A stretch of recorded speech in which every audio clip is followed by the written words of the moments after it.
បងប្អូនទាំងអស់គ្នាដឹងទេថាហេតុអីបានជាការដាក់កុងតឺន័រសារក្រោយនេះ AOT មិនសូវមានប្រតិកម្មរដ្ឋាភិបាលក៏មិនសូវជាប្រតិកម្មរឿងនេះខ្លាំងប៉ុន្មានដែរទៅលើរឿងដាក់កុងតឺន័រនេះដោយសារវាមានផលចំណេញមួយដល់យើងនិយាយចឹងទៀតណាអ្នកដែលចាំជេរហ្នឹងនិយាយជេរពាក្យហ្នឹងទៀតតែសូមពិចារណាសិនហើយចាំជេរក្នុងពេលដែលបត់ឈប់បាញ់5ថ្ងៃបានកើតឡើងនោះបាទបាញ់5ថ្ងៃមានបទសុបាញ់យើងមិនចាប់ផ្ដើមអនុវត្តការសិក្សាស្រាវជ្រាវនិងបោះបង្គោលព្រំដែនដល់សោះបាទយើងមិនសិក្សារកឃើញដែលយើងត្រឹមណាអីត្រឹមណាថៃក៏ឯកភាពដែរមិនចឹងរហូតដល់លេខបង្គោល43ចេញពីភូមិរបស់យើងទៅរាប់គីឡូដូចជា3គីឡូជាងហើយចេញពីដីថៃមក800ម៉ែត្របាទយើងក៏ជីកឃើញបង្គោលលេខ43ទៀតហើយក៏បានបោះបង្គោលលេខ43នេះជាបណ្ដោះអាសន្នទៀតបាទហើយការបោះបង្គោលនិងស្រាវជ្រាវ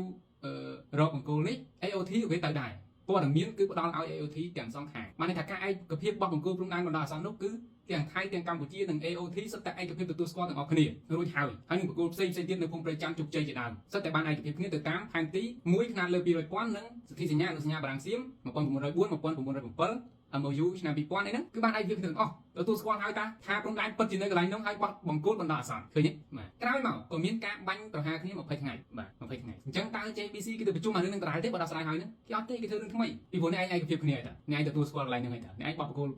បណ្ដោះអាសន្នជាមួយខ្ញុំហើយតាឯកសារព័ត៌មានអស់ហ្នឹងដាក់ទៅឲ្យ AOT អស់តាស្រាប់តែក្រោយបាញ់គ្នានេះថៃរុលចូលមកដាក់បលាលួសនិងដាក់កុងតឺន័រខាងក្នុងនៃអាព្រំដែនដែលខ្លួនឯងទទួលស្គាល់នឹងបោះជាបណ្ដោះអាសន្នថែមទៅទៀតអានឹងជាអីគេអញ្ចឹង AOT ចាំបាច់ស៊ើបទៀតអត់ AOT ចាំបាច់ស៊ើបថាតើថៃឈ្លានពានកម្ពុជាមែនឬអត់បាញ់គ្នា5ថ្ងៃគឺគេស៊ើបថាអ្នកណាឈ្លានពានអ្នក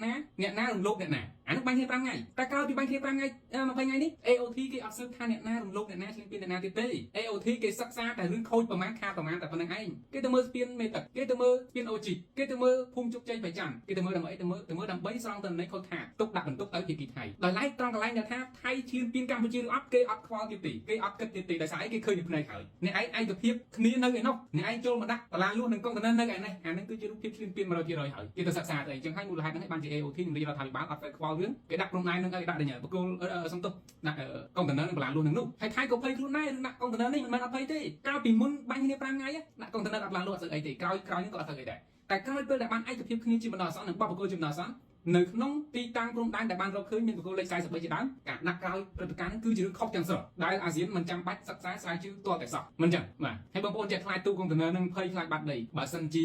មុនការឯកភាពរបស់បង្គោលមិនអសន្នប្រហែលជាភ័យខ្លាចសំបីខ្ញុំក៏រៀងភ័យដែរតែក្រោយខ្ញុំអត់ភ័យទេបើជាទទួលស្គាល់នឹងការបាត់បង់ខូចខាតផ្ទះសម្បែងរបស់បងប្អូនតែនៅធ្វើម៉េចបើសង្គ្រាមតែឥឡូវនេះ AOT គេអត់សិក្សាថាអ្នកណាឈ្លានពានអ្នកណាទៀតទេគេសិក្សាថាតើថៃបាញ់ងន់ខ្មែរខូចប្រមាណ20ថ្ងៃឥឡូវគេកំពុងសិក្សាគេកំពុងស្រាវជ្រាវគេកំពុងកត់សម្គាល់ប្រមូលចងក្រងទុកបាទ20ថ្ងៃជាងនេះវាទំហំខូចខាតធំណាស់បាទហើយរូបភាពឃើញជាក់ស្ដែងចឹងការដាក់ទូកុងតឺន័រមិនមែនរដ្ឋាភិបាលមិនដឹងទេពេលខ្លះតែនេះជាយុទ្ធសាស្ត្រអនុវត្តដែរក៏មិនដឹងឯងដាក់ទៅដើម្បីបង្ហាញថាឯងឈ្លានពានមែនទែនព្រោះបើឯងមិនដាក់អញដឹងបានអីបង្ហាញអន្តរជាតិថាឯងឈ្លានពានអញទេពួកព្រំដែនឯកភាពគ្នានៅរួច